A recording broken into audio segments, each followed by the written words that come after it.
الحمدللہ رب العالمین والصلاة والسلام علی محمد الامین اعوذ باللہ من الشیطان الرجیم بسم اللہ الرحمن الرحیم۔ خواتین و حضرات، قرآن مجید پر تدبر کے جو مبادی ہم مطالعہ کر رہے ہیں اس میں نظم کلام کا مبحث ہم نے پڑھ لیا۔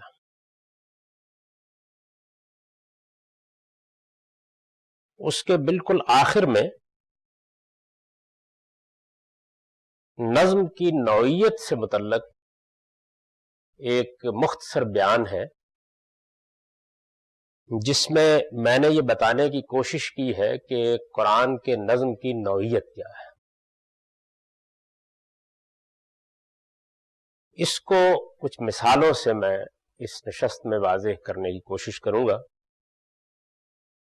پہلے چند تمہیدی چیزیں اس بحث کو سمجھنے کے لیے سن لیجیے۔ قرآن مجید ہو یا کوئی اور کتاب، خواہ وہ نثر کی کتاب ہو، خواہ وہ کوئی نظم کی نوعیت کا ادب پارہ ہو، انسان جب گفتگو کرتا ہے یا لکھتا ہے، ایسا نہیں ہوتا کہ وہ بالکل ابتدا سے انتہا تک طویل گفتگو میں بغیر کسی وقفے اور بغیر کسی شفٹ کے آگے بڑھتا چلا جاتا ہے، یعنی ایسا نہیں ہوتا کبھی بھی۔ چنانچہ دنیا میں جو کچھ بھی لکھا گیا ہے تو آپ یہ دیکھتے ہیں کہ اس کو جیسے ہی ہم اینالائز کرتے ہیں تو نظم میں بند وجود میں آنا شروع ہو جاتے ہیں۔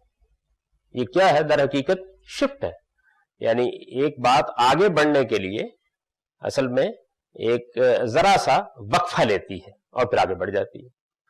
یہ جو ذرا سا وقفہ ہے اسی نے موجودہ زمانے میں اس طریقے کی طرف لوگوں کو رغبت دلائی کہ جب بھی کچھ لکھا جائے تو اس میں پیرے بنا دیے جائیں۔ آپ اس کو بالکل ابتدا سے سمجھیں تو یہ اس طرح ہے کہ اوقاف کیا چیز ہے؟ اوقاف سے مطلب ہے پنکچویشن، کیا چیز ہے؟ یعنی اصل میں ہمارے کلام کے مابین جو سٹریسز ہوتے ہیں ان کو ہم اس سے نمایاں کرتے ہیں۔ انگریزی زبان نے اب جو اوقاف ہمارے ہاں رائج کر دیے ہیں تو میں دیکھیں نا، ایک کاما ایک صورتحال کو بیان کرتا ہے، اسی طرح کولن ایک صورتحال کو بیان کرتا ہے، اسی طرح فل اسٹاپ ایک صورتحال کو بیان کرتا ہے۔ یعنی ہم اس سے یہ نمایاں کرتے ہیں کہ یہ جملہ ختم ہو گیا ہے، یا یہ نمایاں کرتے ہیں کہ یہ ایک وقفہ پڑا ہے اس کے اندر بات کرنے کے لیے۔ تو جملے کے اندر بھی ہمیں اس کی ضرورت ہوتی ہے کہ ان اوقاف سے یا اس طرح پنکچویٹ کر کے ہم بات کو واضح کریں۔ تو اگر فرض کر لیجئے کہ آپ نے کسی جملے کو اس طریقے سے لکھا کہ اس میں نہ تو اوقاف استعمال کیے، یعنی کوئی کاما نہیں لگایا، کوئی فل اسٹاپ نہیں لگایا، بس رواں دواں جملہ لکھ دیا، تو آپ دیکھیں اس میں مشکلات پیش آئیں گی، پڑھنے میں مشکلات پیش آئیں گی۔ یعنی جس وقت ایک آدمی ایک جملہ لکھتا ہے یا ایک جملہ بولتا ہے تو اصل میں جب لکھتا ہے تو بولنے کے اسٹریس کو کیسے منتقل کیا جائے، اس کے لیے اوقاف وجود میں آئے، کیونکہ جو آدمی لکھتا ہے وہ حقیقت میں بول رہا ہوتا ہے، یعنی اصل میں تو بول رہا ہوتا ہے نا۔ بولتے وقت ہم وقفہ دیتے ہیں، بولتے وقت ہم بات کو ایک جگہ ختم کرتے ہیں، بولتے وقت ہم مختلف نوعیت کے اسالیب اختیار کرتے ہیں جس سے ہماری بات میں کہاں زور ہے، کہاں رکنا ہے، کہاں ایک بات کو ہم نے کہہ کے آگے بڑھ جانا ہے، یہ سب ہم نمایاں کرتے ہیں۔ میں نے اس کی کچھ ابتدا میں مثالیں دی تھیں کہ ایک ہی جملے کو اگر صحیح اوقاف کے ساتھ نہ پڑھا جائے تو اس کے معنی میں زمین و آسمان کا تغیر واقع ہو جاتا ہے۔ تو موجودہ زمانے میں یہ اوقاف رائج کیے گئے۔ ہمارے ہاں یہ بڑی قدیم چیز ہے۔ مثلا قرآن مجید میں آپ یہ دیکھتے ہیں کہ کہیں ایک چھوٹا سا میم لکھا ہوتا ہے، کہیں لام لکھا ہوتا ہے، کہیں طا لکھا ہوتا ہے، تو یہ اصل میں قدیم علامتیں ہیں۔ یعنی ان سے بھی اگر آخر میں آپ قرآن کو اٹھا کر دیکھیں تو وہ آپ کو یہ بتائیں گے کہ یہاں آپ ٹھہر جائیے، یہاں آپ تھوڑا وقفہ کیجئے، یہاں آپ جملے کو ملا کے پڑھ سکتے ہیں، اس لیے کہ اجمی لوگوں نے پڑھنا ہے قرآن مجید کو، تو یہ ممکن تھا کہ وہ اس کا لحاظ کیے بغیر پڑھتے چلے جائیں۔ تو اس سے ظاہر ہے کہ قرآن مجید کا مدعا واضح نہیں ہوتا یا بات کچھ سے کچھ ہو جاتی ہے۔ تو کسی جملے کے اندر جس طرح اوقاف ضروری ہیں، اسی طرح کسی کلام کو جب آپ پہنچانا چاہتے ہیں تو اس میں بھی کچھ وقفے آتے ہیں۔ یعنی جملوں سے جو مجموعے بنتے ہیں ان میں بھی کچھ وقفے آ جاتے ہیں، ان میں ایک چھوٹا وقفہ پیرا ہوتا ہے. یعنی اگر پیرا اب سمجھ میں آ گیا ہے، پیرا کوئی ایسی چیز نہیں ہے کہ آپ جہاں چاہیں پیرا بنا دیں. جیسے جہاں چاہیں کاما نہیں لگا سکتے، آپ جہاں چاہیں آپ فل سٹاپ نہیں لگا سکتے. یعنی جب بھی آپ کسی کلام میں اوقاف لگاتے ہیں یا پنکچویٹ کرتے ہیں اس کو، تو یہ دیکھتے ہیں کہ اصل میں اس کے مدعا اور اس کے مفہوم اور اس کے مطلب کے لحاظ سے کہاں کیا علامت آنی چاہیے. تو پیرا بھی اس کے سوا کچھ نہیں ہے کہ ایک جملوں کے مجموعے میں یا ایک کلام میں وقفے کی علامت ہے. پہلے اس کو بہت اچھی طرح سمجھ لیجئے. یعنی جب ہم یہ کہتے ہیں کہ قرآن مجید میں نظم پیروں کے لحاظ سے آگے بڑھتا ہے، تو یہ کوئی قرآن کے ساتھ خاص بات نہیں کہتے. اصل میں دنیا میں جب بھی کوئی چیز لکھی جائے گی تو اس میں کلام کا نظم یا اس کا سیاق یا اس کا سباق ایسے ہی آگے بڑھے گا. اچھا، اب ہوا کیا ہے؟ ہوا یہ ہے کہ جب صحابہ کرام نے قرآن مجید کو لکھا تو اس زمانے میں کوئی اوقاف رسم الخط میں موجود نہیں. یعنی جو ہم اب تو واقف ہے نا ان چیزوں سے، یہ جو قرآن پر آپ کو اوقاف لگے ہوئے نظر آتے ہیں، یہ بھی بہت بعد میں لوگوں نے قرآن مجید کا مطالعہ کر کے، اہل علم نے یہ سمجھ کر کے یہاں کیا علامت ہونی چاہیے، یہ علامات ایجاد کی ہیں. یعنی یہ ایک علمی کام ہے جو قرآن مجید پر ایک زمانے میں ہوا ہے. علامات ایجاد کر کے انہوں نے عبارت کو قابل فہم بنایا ہے. یعنی یہ جو اوقاف ہیں یہ اصل میں عبارت کے مدعا کو منتقل کرنے کا ذریعہ بنتے ہیں. یہ کیا انہوں نے. اچھا، پیرے کے معاملے میں بھی اب صورتحال یہ تھی کہ وہ رواں دواں لکھا ہوا ہے. آج کل پیرا بنانے کا طریقہ یہ ہے کہ ہم اس جگہ سے آگے عبارت میں بیاض چھوڑ دیتے ہیں، یعنی خالی جگہ چھوڑ دیتے ہیں، اور پھر دوسری سطر سے شروع کرتے ہیں. اب پیرا بنانے کا طریقہ یہ ہے. قرآن مجید کو صحابہ کرام نے جب لکھا ہے تو جس طرح اس زمانے میں اوقاف نہیں تھے، اس زمانے میں یہ پیرا بنانے کا طریقہ بھی نہیں تھا. یعنی انسانی تمدن ترقی کرتا ہے نا، تو بعد کے زمانوں میں جب لوگوں نے یہ دیکھا کہ اب یہ وقفے کیسے نمایاں کیے جائیں، تو انہوں نے رکوع کا نشان بنایا. یہ جو قرآن میں آپ دیکھتے ہیں رکوع کا ایک نشان بنا ہوتا ہے، یہ نشان انہوں نے بنایا. یہ لفظ کیسے ایجاد ہوا یہ ایک الگ بات ہے. یعنی اصل میں لوگوں کو نماز میں قرآن پڑھنا ہوتا تھا، اور نماز میں جب آپ فاتحہ کے بعد قرات کرتے ہیں تو رکوع میں جاتے ہوئے آپ کو وقفہ کرنا ہوتا ہے نا، تو اسی سے انہوں نے نام رکھ لیا اس کا. کیونکہ پیرا تو آج کا لفظ ہے، اس زمانے میں تو نہیں تھا. تو اس وجہ سے اس میں جو رکوع کی آپ کو علامت نظر آتی ہے یہ بھی کچھ نہیں ہے، یہ ان کے خیال میں پیراگرافنگ ہے. اور اب بھی جب ہم قرآن مجید کی پیراگرافنگ کرتے ہیں اس کے مضمون کے لحاظ سے تو یہ بہت قریب ہوتی ہے. یعنی بہت کم تبدیلی کرنی پڑتی ہے. ظاہر ہے کہ ایک صاحب علم جب ایک کلام کو سمجھے گا تو جیسے اوقاف میں اختلاف ہو سکتا ہے، یعنی آپ کہیں گے کہ نہیں یہاں کاما ہونا چاہیے، دوسرا کہتا ہے کہ نہیں فل سٹاپ ہونا چاہیے، تو یہ تو ہو جاتا ہے نا. بالکل ایسے ہی پیرے کے معاملے میں بھی اختلاف ہو سکتا ہے، کیونکہ یہ کام ہمیں کرنا ہے کلام کو قابل فہم بنانے کے لیے. تو یہ چیز ایک. اچھا، اس کے بعد یہ ہے کہ جب ایک آپ لمبا مضمون لکھتے ہیں یا ایک بہت مفصل خطبہ دیتے ہیں تو یہ بڑی فطری بات ہے کہ اس کے اندر بڑا شفٹ آ جاتا ہے. یعنی ایسے تو نہیں ہوتا نا کہ آپ پیرا تو ایک بہت چھوٹا سا وقفہ ہے، وہ کلام کو آگے بڑھاتا ہے اور ایک جگہ پر ایک بات مکمل ہوتی ہے، ذرا سے شفٹ کے ساتھ آگے بڑھ جاتی ہے. لیکن ایسا بھی ہوتا ہے کہ آپ نے ایک پوری بات کرنے کے بعد، مثال کے طور پر ہم آج گفتگو کر رہے ہیں تو ہم نے نظم کلام پر گفتگو کرنے کے بعد یہ کہا کہ اب ذرا قرآن مجید کے نظم کے اس پہلو کو بھی دیکھ لیجئے جس کے لحاظ سے وہ ترتیب دیا گیا ہے. یعنی ایک تو نا سورہ کے اندر جو نظم چل رہا ہے، تو اب یہ جو جملہ میں نے بولا تھا اس کا مطلب یہ ہے کہ میری گفتگو میں ایک بڑا شفٹ آ گیا ہے، اگرچہ کلام بالکل مربوط ہے.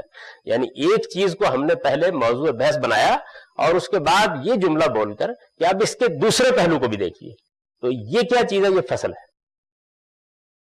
یعنی یہ اب گویا کلام میں فصل آ گئی ہے، ایک بات ذرا بڑے شفٹ کے ساتھ مزید آگے بڑھ گئی ہے. تو جس طرح صحابہ کرام نے اوقاف نہیں لگائے، یعنی پنکچویٹ نہیں کیا، یہ ان کے زمانے میں طریقہ ہی نہیں تھا، اسی طرح سے انہوں نے کوئی رکوع بھی یا پیرے بھی قائم نہیں کیے تھے، وہ بعد میں لوگوں نے قائم کیے.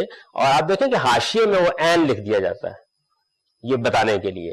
اب موجودہ زمانے میں بہت سے لوگوں نے قرآن مجید میں یہ پیراگرافنگ کر دی.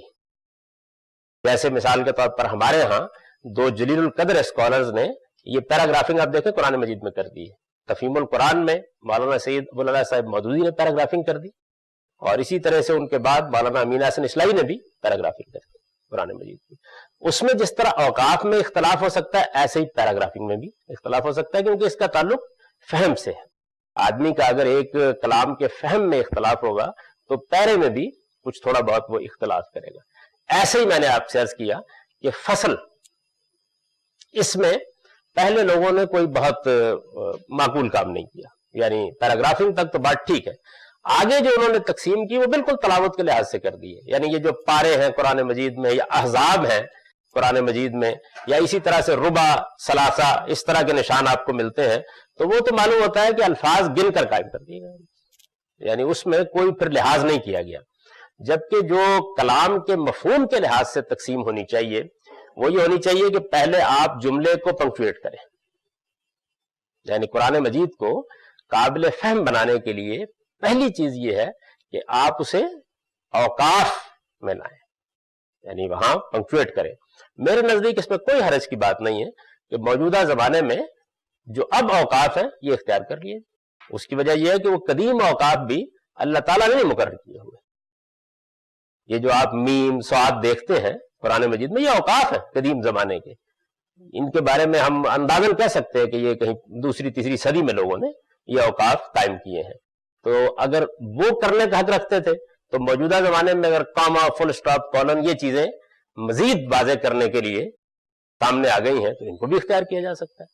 اچھا، اسی طرح سے پرانے زمانے کے لوگوں نے اگر پیراگرافنگ میں یہ طریقہ اختیار کیا کہ ایک رکوع کا نشان بنا کے انہوں نے اس کو واضح کر دیا حاشیے میں، تو اب جو موجودہ زمانے کا طریقہ ہے کہ آپ آگے بیاض چھوڑیں اور اس کے بعد نئی سطر سے شروع کر دیں، یہ طریقہ بھی اختیار کیا جا سکتا ہے. کوئی معنی نہیں ہے. قرآن مجید کو اب اگر شائع کیا جائے تو یہ جتنا آپ کرتے چلے جائیں گے قابل فہم ہوتا جائے گا.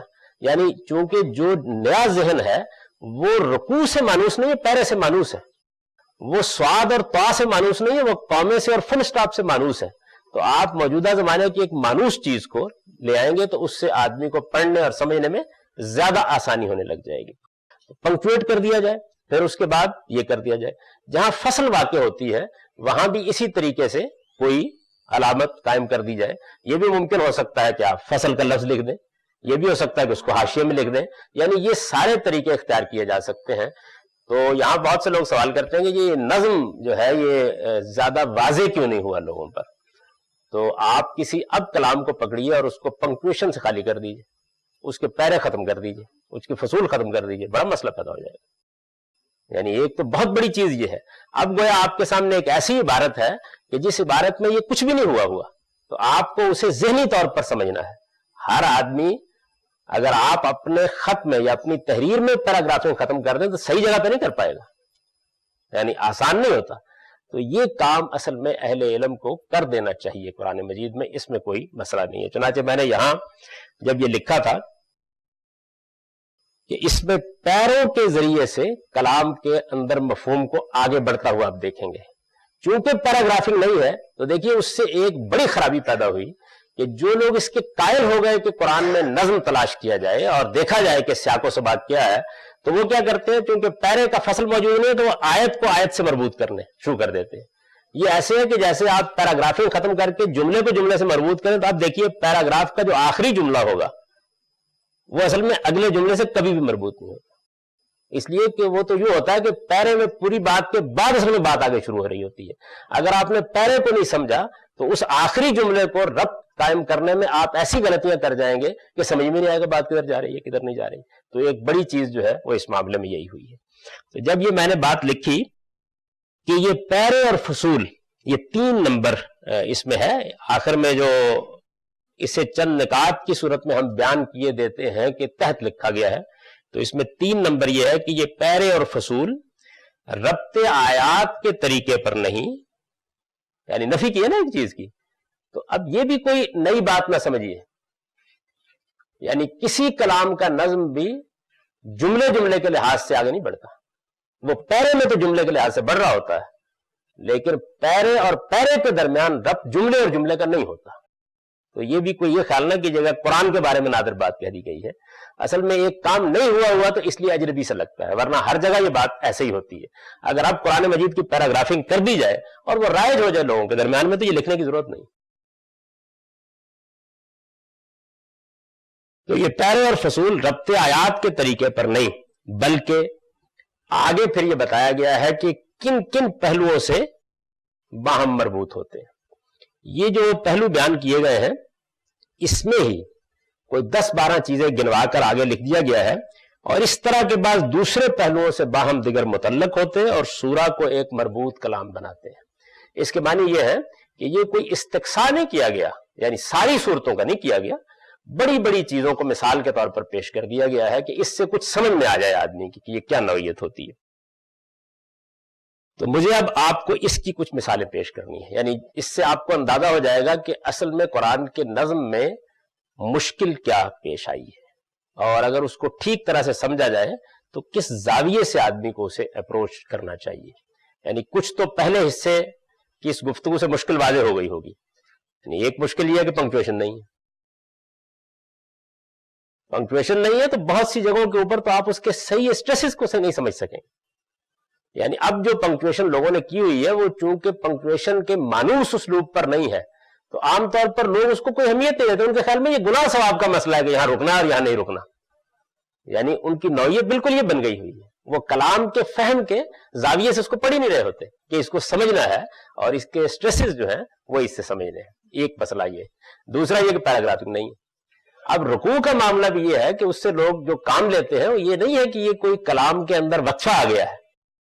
وہ خیال کرتے ہیں کہ اگر تلاوت کر لیں تو یہ نشانی ہو جائے گی، یعنی جیسے پارا ہے بالکل اسی طرح سے اس کو استعمال کرتے ہیں. تو اگر پیراگرافنگ کر دی جائے تو آپ دیکھیں گے کہ بہت سی مشکلات جو ہیں وہ ویسے ہی حل ہو جائیں گی.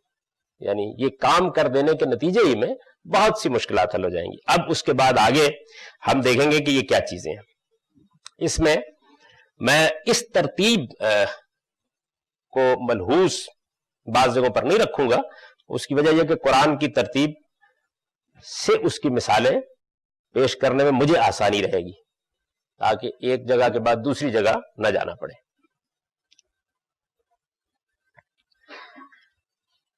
سب سے پہلے یہ دیکھیے کہ یہ تمثیل کیا چیز ہے. یعنی یہ بیان کیا گیا نا کہ یہ پیرے اور فصول ربط آیات کے طریقے پر نہیں بلکہ تمثیل.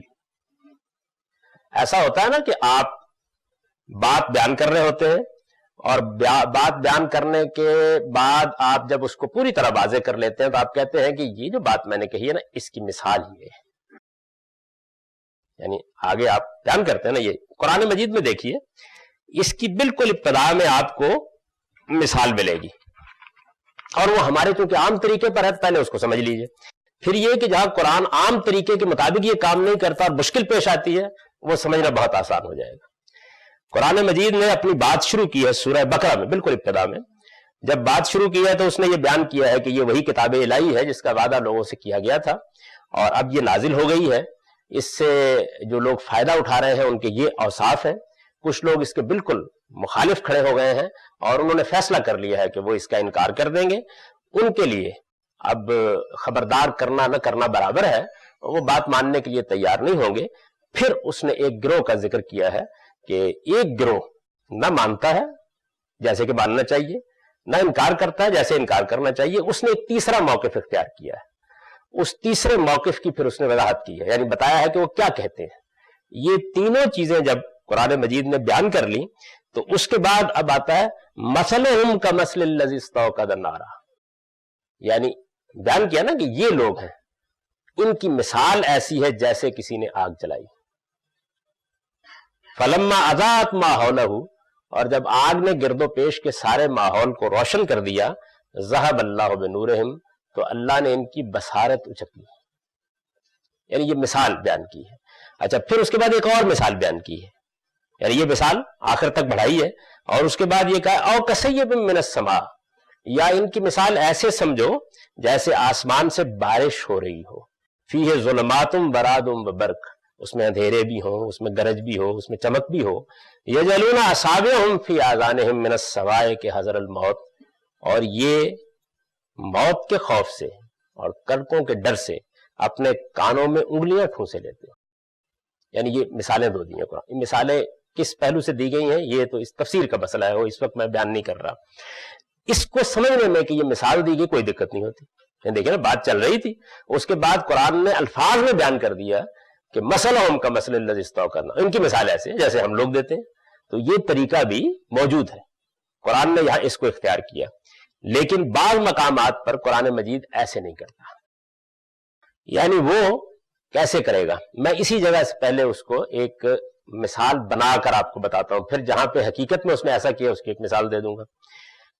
یہاں پہ یہ کہا نا ان لوگوں کی مثال ایسی ہے جیسے کسی نے آگ جلائی.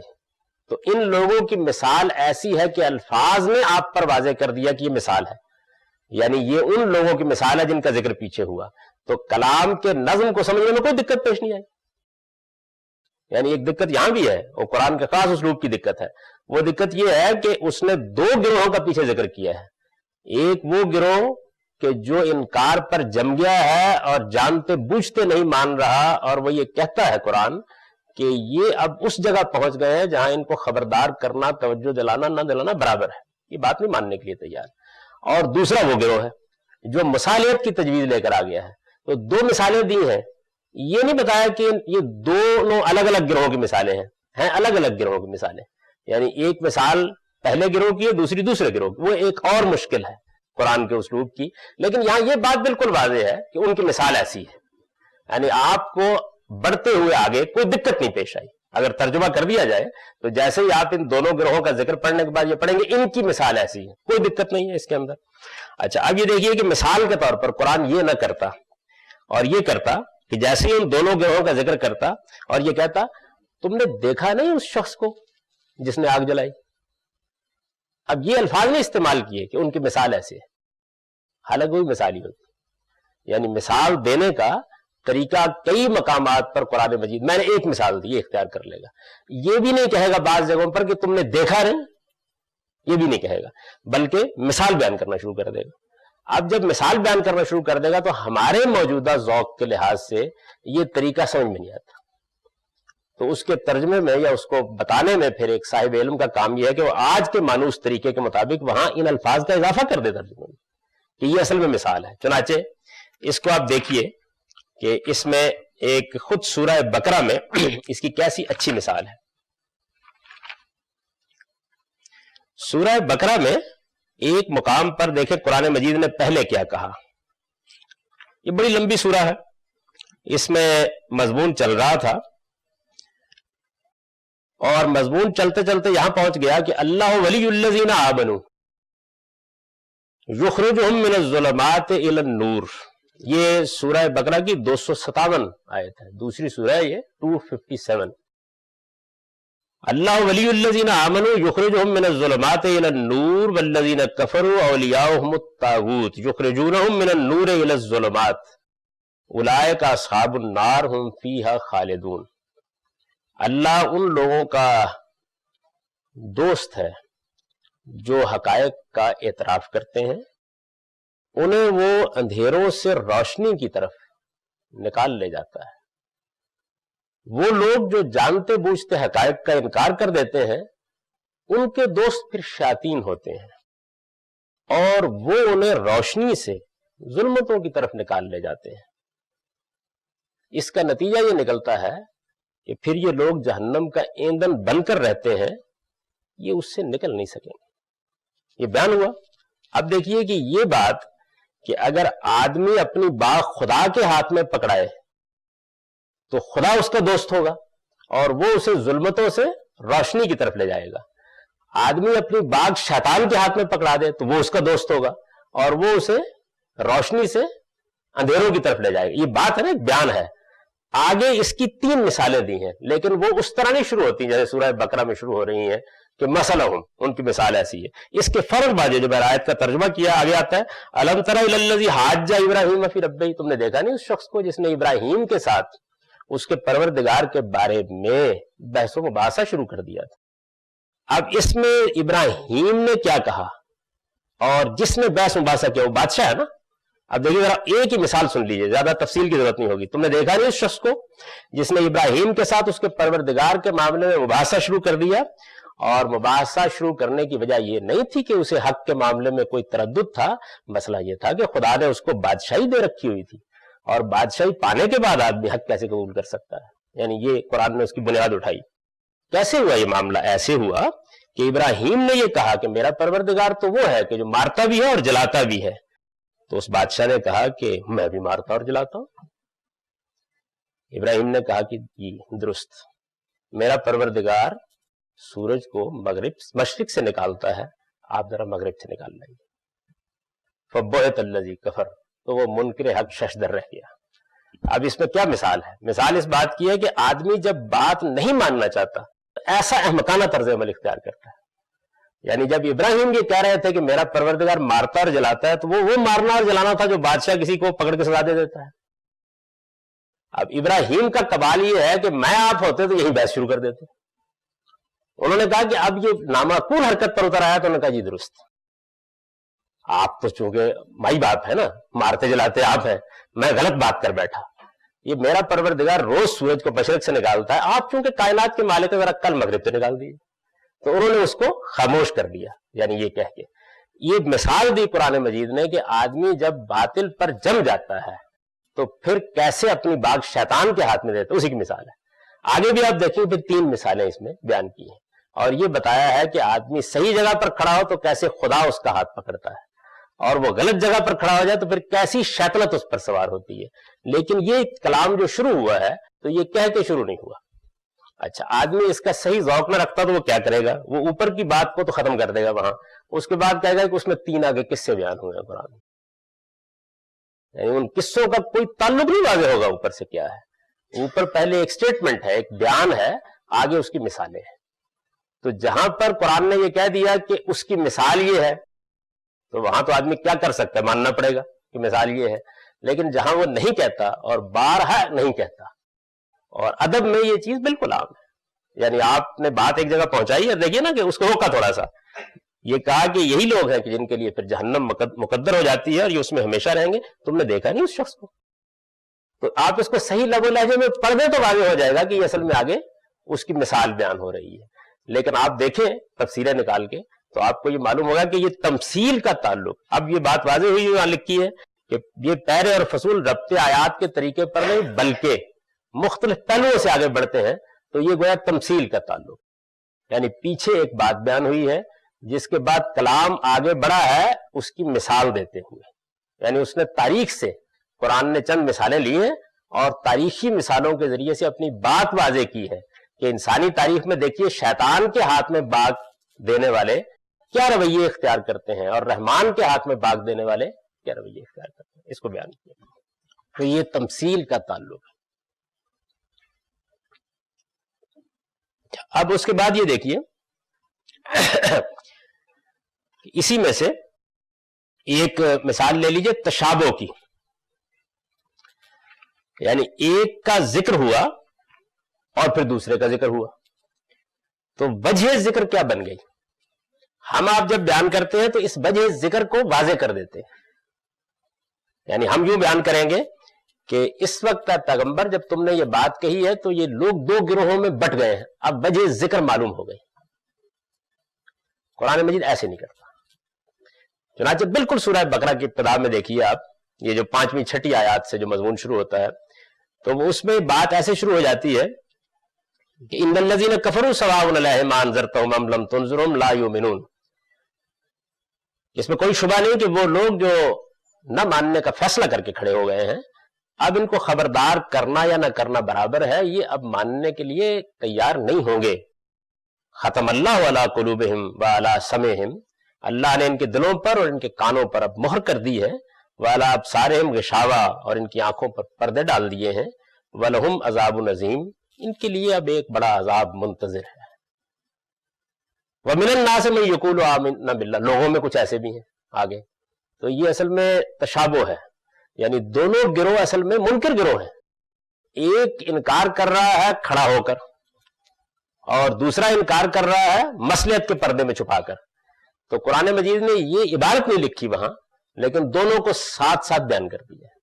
اب آپ یہاں سے بات کو اٹھا سکتے ہیں اگر یہ بات سمجھ میں آ جائے کہ ایک یہ لوگ ہیں اور اس کے بالکل برخلاف ایک دوسرا گروہ یہ رویہ اختیار کر رہا ہے، تو یہ بات پھر سمجھ میں آ جائے گی کہ اصل میں 2 رویوں کا جو یکساں ہیں اپنی حقیقت کے اعتبار سے، لیکن اپنی نوعیت کے لحاظ سے الگ الگ ہیں، حقیقت کے لحاظ سے بالکل یکساں ہیں، بالکل ایک جیسے ہیں، لیکن نوعیت کے لحاظ سے مختلف ہے. دونوں انکار کر رہے ہیں اس لیے حقیقت کے اعتبار سے یکساں ہیں. دونوں نے انکار کرنے کا، بات نہ ماننے کا طریقہ ایک دوسرا اختیار کیا ہے، تو طریقے کے لحاظ سے مختلف ہو گئے. تو یہ مثال ہے اس بات کی کہ بعض اوقات قرآن مجید بات کر رہا ہوگا، وہ ایک گروہ کا ذکر کرے گا اور اس کے بعد دوسرے گروہ کا یک بیک ذکر شروع کر دے گا، تو وہ در حقیقت اسی کا ایک شیڈ ہوتا ہے جس سے وہ بات کو آگے بڑھا دیتا ہے. آدمی اس کو سمجھ لے تو پھر ایک آدھ جملہ اس کے درمیان میں ترجمے میں ڈال کے وہ بتا دے گا کہ یہ اصل میں بات اس طریقے سے آگے بڑھ رہی ہے. تو یہ اس کی مثال ہے تشابہ کی. اچھا، تقابل کے لیے کوئی مثال دینے کی اس لیے ضرورت نہیں ہے کہ یہ تو اتنا زیادہ آپ قرآن مجید میں دیکھیں گے، یعنی بیان ہوگا کہ وہ لوگ کہ جنہوں نے کفر اختیار کیا، اس کے برعکس وہ لوگ جو ایمان لائے. تو اکثر و بیشتر بعض جگہوں پہ ایسے ہوتا ہے کہ وہ ایک پہلو سے ذکر کرتا ہے انکار کرنے والے کو، دوسرے پہلو سے ماننے والوں کا ذکر شروع کر دیتا ہے. لیکن یہ بات کہ وہ انکار کرنے والوں اور ماننے والوں کا جو ذکر یہ ساتھ ساتھ آ گیا، باعث کیا ہے اس کا بعض اوقات الفاظ میں بیان نہیں کرتا. یعنی اس کو آپ پھر سمجھ لیتے ہیں کہ یہ بحث چل رہی تھی، اس بحث میں جب یہ نمایاں کر دیا کہ نہ ماننے والے کہاں کھڑے ہیں، تو اس کے برعکس رویے کو واضح کرنے کے لیے یہ بتایا کہ ماننے والے کہاں کھڑے ہیں. چنانچہ اس میں ایسے الفاظ ہوتے ہیں کہ جو وہاں اس ذکر کی وجہ بیان کر دیتے ہیں. تو یہ گویا تقابل کی سادہ مثال ہے. اب اس کے بعد آپ یہ دیکھیے کہ یہ تعلیل کیا ہوتی ہے. اوپر چلے جائیے، تمثیل اور تعلیل. میں نے کہا تھا کہ میں اپنی سہولت کے لحاظ سے بیچ میں لے لوں گا. اب یہاں یہ سورہ بقرہ چونکہ کھلی ہوئی تھی تو اس میں نے دو مثالیں آپ پہ واضح کر دی. تعلیل کیا چیز ہے؟ تعلیل کی مثال کے لیے ہم اسی سورہ بقرہ میں ایک مقام پر پہنچتے ہیں. اس میں قرآن مجید نے ایک پورا کا پورا حصہ ہے، آپ یہ کہیے کہ 5-7 پیراگراف ہیں، جس میں قرآن نے یہ واضح کیا ہے کہ نبی صلی اللہ علیہ وسلم کے سامنے کچھ ایک گروہ موجود ہے جو کیا کر رہا ہے، یہ واضح کیا. مسئلہ کیسے پیدا ہوا؟ مسئلہ اس طریقے سے پیدا ہوا کہ آپ جب پیچھے دیکھتے ہیں تو ذکر یہ چل رہا تھا کہ نبی صلی اللہ علیہ وسلم کو یہ کہا گیا کہ اب آپ حج کی تیاری کریں. مدینے میں حج اللہ کی عبادت ہے، حرم پر مشرکین کا قبضہ تھا. تو یہ سوال پیدا ہوا کہ وہ تو رکاوٹ ڈالیں گے نا، حج کرنے نہیں دیں گے، اس لیے کہ اس زمانے میں تو یہ روایات نہیں پیدا ہوئی تھیں جو اب دنیا میں پیدا ہو گئی ہیں، رواداری کی اور ایک دوسرے کے احترام کی. اس زمانے کا دور جو تھا وہ اصل میں مذہبی پرسیکیوشن کا دور تھا. جس کے پاس قوت اور اقتدار ہے وہ اپنی بات منواتا تھا. قریش کو اقتدار حاصل تھا حرم میں، تو انہوں نے رکاوٹ ڈال رکھی تھی. مسلمانوں کو وہ اپنے لحاظ سے تو بے دین سمجھتے تھے نا، یہ لوگ بے دین ہو گئے ہیں. تو جب بے دین سمجھتے تھے تو وہ کیوں ان کو حرم میں آنے دیتے؟ تو قرآن مجید نے کہا کہ اب تو ہم جائیں گے حرم میں، مسلمان تیاری کریں اس کی، اور اگر راستے میں رکاوٹ پڑتی ہے تو پھر قتال ہوگا، یعنی جنگ کریں گے، راستہ کھول دیں گے. یہ نہیں ہو سکتا روکنے کی اب یہ جسارت کر لیں. تو مسلمانوں کو قتال کا حکم دے دیا گیا، یعنی آپ تیار ہو جائیں. اگر تو امن کے ساتھ جانے دیتے ہیں حرم میں تو ٹھیک ہے، بسم اللہ. لیکن اگر نہیں امن کے ساتھ جانے دیتے اور مزاحمت کرتے ہیں، روکتے ہیں، تو پھر جنگ ہوگی. یہ بات بتا دی. اب جنگ ہوگی تو جنگ تو بھائی کوئی آسان چیز نہیں ہوتی نا. یعنی ابھی دیکھ لیا آپ نے کتنی مشکل چیز ہوتی ہے. یعنی اس کی باتیں کرنی بہت آسان ہوتی ہیں، لیکن یہ ہونے کو آ جائے تو کیا صورتحال قوموں کے لیے پیدا ہو جاتی ہے. تو جنگ ہوگی. اب مسلمانوں کی جو جماعت اس وقت موجود ہے، یعنی جو رسول اللہ صلی اللہ علیہ وسلم کے اس وقت ساتھی ایمان لا چکے ہیں، ان میں ہر طرح کے لوگ ہیں. تو قرآن مجید نے یہ حکم بیان کیا. اس حکم کو بیان کرنے کے بعد، یعنی بات یہاں شروع ہے کہ حج کے لیے نکلیے اور اس میں اگر رکاوٹ پیش آئے تو قتال ہوگا. اس کے بعد یہ بیان کیا کہ حج کے لیے آپ جب نکلیں گے تو چونکہ بہت سی بدعتیں حج میں داخل کر دی گئی ہیں تو ان چیزوں کا لحاظ رکھیں. یعنی حکم جو دیا جا رہا ہے اس کی تفصیل کر دی. اب حج کا ذکر جیسے ہی ختم ہوا تو یہ بیان شروع ہو گیا کہ من الناس من یعجبک قولہ فی الحیات الدنیا. اور لوگوں میں کچھ ایسے بھی ہیں. یہ کون ہیں؟ یہ آگے جب ہم پڑھتے ہیں اس سارے کلام کو تو یہ معلوم ہو جاتا ہے کہ یہ وہ لوگ ہیں کہ جو عبادت کی راہ روکنے والوں سے جنگ کا حکم سن کر پہلے تو باتیں بہت کر رہے تھے بڑھ کے. یعنی جب تک جنگ کا موقع نہیں پیدا ہوا تو روز آپ کہتے تھے کہ ایک بار آپ کہہ کے تو دیکھیں، پھر دیکھیں ہم کیا کرتے ہیں. لیکن جیسے ہی معلوم ہوا کہ اب تو وہ آگے ہی آنے والی سر کے اوپر، تو پھر ان لوگوں کا رویہ بالکل تبدیل ہو گیا. جب یہ رویہ تبدیل ہو، قرآن نے اس کا تجزیہ کیا. گویا بات یہاں سے شروع ہوئی کہ اللہ کی عبادت اور حج جیسی چیز کی راہ روکنے والے جو لوگ ہیں، ان کے خلاف آپ کو قتال کا حکم دیا جا رہا ہے، لیکن اپنی جماعت پر ایک نظر ڈالیے، ان میں کچھ ایسے بھی ہیں. یعنی یہ بات یہاں سے شروع ہوئی ہے. تو اس وقت مجھے اس کو بیان نہیں کرنا کہ یہ کیسے شروع ہوئی ہے، یہ تو میں نے بتا دیا آپ کو ربط اس کا، یہ شروع ہو گئی. اب یہ لوگ جو ہے یہ کیا کرتے ہیں، قرآن نے ان کی تصویر کھینچی ہے کہ یہ آتے ہیں، باتیں ایسی ایسی کرتے ہیں اور اللہ کو گواہ ٹھہراتے ہیں کہ جناب کیا بات ہے. لیکن فرمایا کہ وہ ولد الخصام ہیں، یہ بدترین دشمن، مسلمان بنے ہوئے ہیں لیکن ہیں بدترین دشمن. اس کے بعد ان کے کردار کا کچھ تجزیہ کیا ہے. پھر یہ بتایا ہے کہ یہ نہیں ہو سکتا کہ ایمان کے ساتھ آدمی یہ دو رویے اختیار کرے. یعنی کچھ لوگ جو ہیں وہ تو سچے اللہ کے ماننے والے ہوں، اور کچھ لوگ یہ کہیں کہ نہیں ہمارے لیے اتنا ہی کافی ہے کہ ہم ایمان لے آئے، اور جب کوئی مشکل پیش آ جائے، جنگ کا موقع آ گیا نا، ایک بڑی مشکل پیش آ گئی، بڑی آزمائش پیش آ گئی، تو اس موقع کے اوپر وہ کہیں کہ نہیں یہ بھی ایک طریقہ ٹھیک ہے جو ہم نے اختیار کیا. اس کو قرآن مجید آگے بڑھاتا جا رہا ہے. اس کو جب وہ آگے بڑھا کے خاص جگہ پر لے آیا ہے بات کو، انہی کا تجزیہ کرتے ہوئے، تو یک بیک یعنی یہ کلام شروع ہو گیا. کان الناس امۃ واحدہ، لوگ ایک ہی گروہ تھے. فبعث اللہ النبیین مبشرین و منذرین، ان میں اختلاف پیدا ہوا تو اللہ نے پیغمبروں کا سلسلہ شروع کیا. وہ لوگوں کو بشارت دیتے اور انذار کرتے ہوئے آئے. وانزل معہم الکتاب، اللہ نے ان کے ساتھ کتابیں نازل کی، بالحق، حقیقت کو واضح کرنے کے لیے. لیحکم بین الناس فی ما اختلفوا فیہ، تاکہ ان کتابوں کے ذریعے سے وہ لوگوں کے اختلافات کا فیصلہ کر دیں. وَمَا اخْتَلَفَ فِيهِ إِلَّا الَّذِينَ أُوتُوا مِن بَعْدِ مَا جَاءَتْهُمُ الْبَيِّنَاتُ بَغْيًا بَيْنَهُمْ. اختلاف کہیں باہر سے نہیں آیا، جن کو کتابیں دی گئی تھیں انہوں نے ہی ان میں اختلافات پیدا کرنے کی ایک پوری دنیا ایجاد کر ڈالی. اور یہ بات کے واضح ہو جانے کے باوجود ہوا، اس کا باعث کلام کا فہم یا کوئی اور چیز نہیں تھی، بلکہ باہمی سرکشی تھی جس وجہ سے یہ رویے اختیار ہوئے. پھر اس کے بعد اللہ تعالیٰ نے قرآن اتارا اور اس پر ایمان لانے والوں کو ایک مرتبہ پھر اختلافات کے بارے میں بالکل صحیح راہ بتا دی. اور اللہ اسی طرح جس کو چاہتا ہے صحیح راستے کی ہدایت دیتا ہے. اب بھئی وہ منافقین ہیں، جنگ کا حکم دیا گیا، انہوں نے آ کے باتیں بنائیں، ان کے کردار کا تجزیہ کر دیا کہ یہ کیا بیان ہے. مشکل پیدا ہو گئی نا. یعنی یہ کیا مسئلہ ہے؟ اوپر تو ذکر چلا آ رہا تھا یہ کہ ہم نے آپ کو حج کے لیے قتال کا حکم دیا ہے، اور قتال کا حکم دینے کے بعد اب آپ کو نکلنا ہے اس مقصد کے لیے، عین ممکن ہے جنگ پیش آ جائے، تو ذرا ایک نظر اپنے ساتھیوں پر بھی ڈال لیجئے، ان میں ایسے ایسے بھی ہیں. یعنی یہ بات تھی. اس کا کیا تعلق ہے؟ یعنی یہ کیا سلسلہ شروع ہو گیا؟ یہ بات کہ دنیا میں اللہ تعالیٰ نے ابتدا میں ایک ہی دین دیا تھا اور اس کے بعد اس میں اختلافات پیدا ہو گئے، اور اختلافات جب پیدا ہوئے تو پھر اللہ نے پیغمبر بھیج دیے، اور پیغمبر جو ہیں وہ حق کو واضح کرنے کے لیے آئے اور ان کے ساتھ کتابیں نازل کی، اور ان کا مقصد بھی یہ تھا کہ جہاں کہیں اختلافات ہیں ان کے بارے میں وہ حکم بن کر فیصلہ سنا دیں.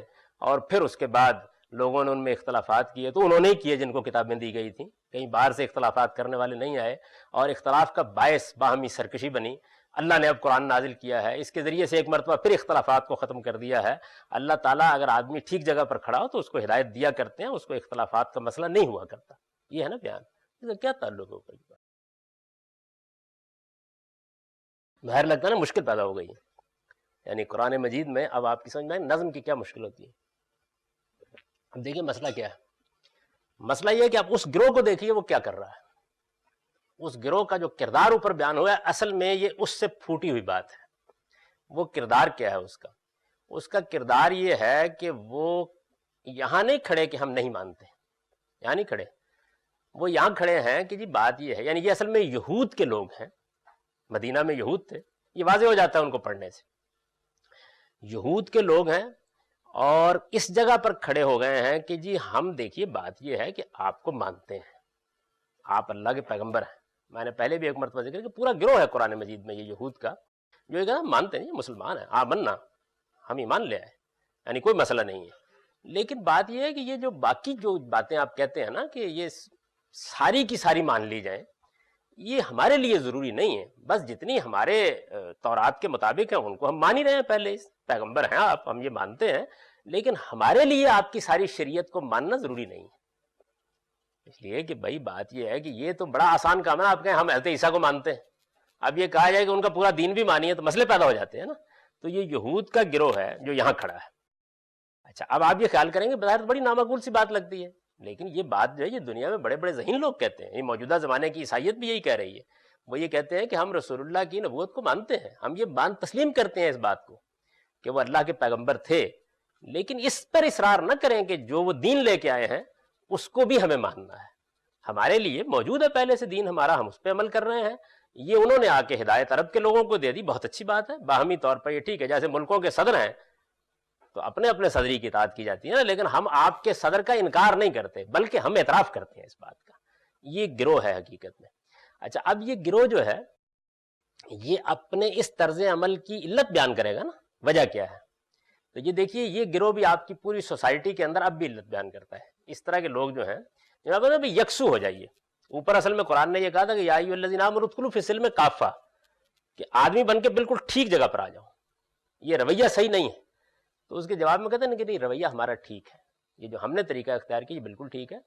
اس کی وجہ یہ ہے کہ بھائی بات یہ کہ جو آپ کہتے ہیں کہ خدا کی شریعت جو ہے وہ ملک کے اندر آنی، کس کی شریعت نافذ کی؟ اتنے اختلافات ہیں لوگوں کے درمیان، کوئی دیوبندی ہے، کوئی بریلوی ہے، کوئی کچھ کہتا ہے، کوئی کچھ کہتا ہے. تو گویا اصل مسئلہ کیا پیدا ہوا ہے کہ انہوں نے اپنے طرز عمل کی دلیل کے طور پر اختلافات کو پیش کر دیا. یعنی اپنا جو طرز عمل ہے، یہ دیکھیے ہماری سوسائٹی میں بھی یہ گروہ آپ کو ملے گا، ان کا ایک طرز عمل ہے، اس طرز عمل کی وہ دلیل یہ دے رہے ہیں کہ جو ہم نے طریقہ اختیار کیا ہے یہ اس لیے اختیار کیا کہ ایسا بھی حق واضح نہیں ہے کہ یکسو ہو کے آدمی کھڑا ہو جائے. یعنی ان کو یہ کہا گیا کہ یکسو ہو کے کھڑے ہو جاؤ، یا ایھا الذین آمنوا ادخلوا فی السلم کافہ، یعنی اللہ کی اطاعت میں یکسو ہو کے آ جاؤ. انہوں نے کہا نہیں اتنا بھی واضح نہیں ہے.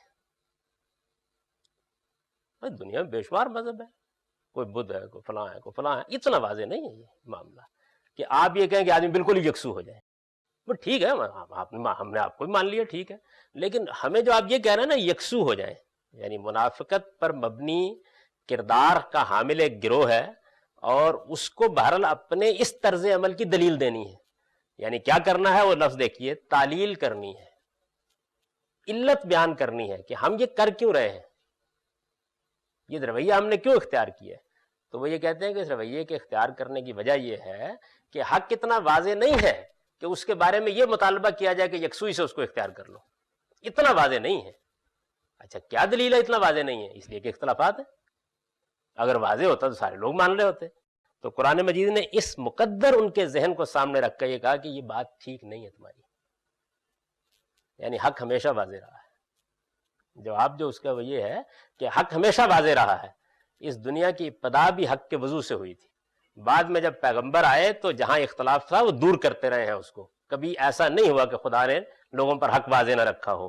اور حق کے واضح ہونے کے بعد اختلافات جو ہے یہ کہیں باہر سے نہیں آئے، یہ تم ہی لوگ پیدا کرتے رہے جن کو میں نے کتابیں دیں اس لیے تھیں کہ میں ان کے ذریعے سے حق و باطل کو واضح کر دوں. تم جو اختلافات کرتے رہے اس کا باعث حق کے بارے میں یہ مسئلہ نہیں ہے کہ وہ واضح نہیں ہے، مسئلہ تمہاری اپنی سرکشی ہے. اور اللہ تعالیٰ نے اسی چیز کو کنٹینیو رکھتے ہوئے کہ اس نے حق واضح کرنا ہے، اب محمد الرسول اللہ پر کتاب نازل کر دی ہے. ایک مرتبہ پھر اختلافات کا فیصلہ کر دیا ہے، اس کے بعد بھی یہ کہتے ہیں کہ حق واضح نہیں ہے. تو اب دیکھیے کہ یہ ایک نہایت مربوط کلام ہے جس کے اندر حقیقت میں ان کے پورے باطن کے سوال کا جواب دے دیا گیا ہے. اس کو واضح ہم کیا کریں گے، اس کو جیسے ہی شروع کریں گے تو یہ کہیں گے کہ یہ لوگ اپنے اس طرز عمل کے لیے اختلافات کو بہانہ بناتے ہیں، درا حال ہے کہ حق ہمیشہ واضح رہا ہے، اس کی تاریخ یہ ہے. تو یہ تعلیل کا تعلق ہے، یعنی ایک علت پر دوسرا آدمی اپنے ذہن کو استوار کرتا ہے، لفظوں میں بیان نہیں ہوئی، آپ اس کے اندر سے اس کو نکالیے تو کلام آگے بڑھ کر مربوط ہو جائے گا. اچھا اب یہ دیکھیے کہ یہ اب آگے ایک مزید مثال سے مزید بات واضح ہو جائے گی.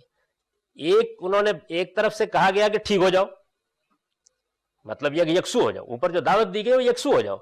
اس کا ایک جواب یہ تھا کہ یکسو کیسے ہو جائیں، اختلافات ہیں، حق اتنا واضح ہی نہیں ہے، آپ خام خواہ مطالبہ کر رہے ہیں. اچھا اب مسئلہ کیا ہے؟ مسئلہ یہ ہے کہ یکسو ہونے کے بعد کچھ ذمہ داریاں پڑ رہی ہیں نا. یعنی اللہ تعالیٰ بتا رہے ہیں کہ حج کے لیے نکلو اور وہاں لڑنا پڑے گا جا کے. تو وجہ کیا ہے؟ وجہ یہ ہے، بہانہ وہ بنایا. اچھا اب اس کے بعد دوسرا باطن اندر موجود ہے، وہ یہ ہے چلو ٹھیک ہے واضح صحیح حق، لیکن مطلب یہ ہے کہ اللہ کہتے ہیں نا کہ میں مدد کروں گا، تو ہمیں کیوں لڑا رہے ہیں؟